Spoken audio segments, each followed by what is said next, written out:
All right, so in vendor settings, this is pretty simple and self-explanatory. Essentially, all you're going to do here is you're going to add cards on file. So you're adding credit cards that you use per property. So what do you want to pay maintenance tickets with, pay for trash, really anything that you're paying with at a property level. So you simply click and you add your cards. This connects and saves them within Stripe, so it's all secure. And so you have your cards here and you can name them.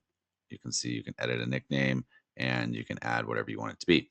So once you've put them here, you also have who is the default. So there's one card that is a default. So if it's not that one, you can set as default. Down here, you have your properties assignments. So you simply take a property that you have and you select what credit card it's associated with. This gives you a connection so that when you're auto paying a task to a vendor for that property, it'll automatically select and pay from the correct credit card. So just a time saving thing.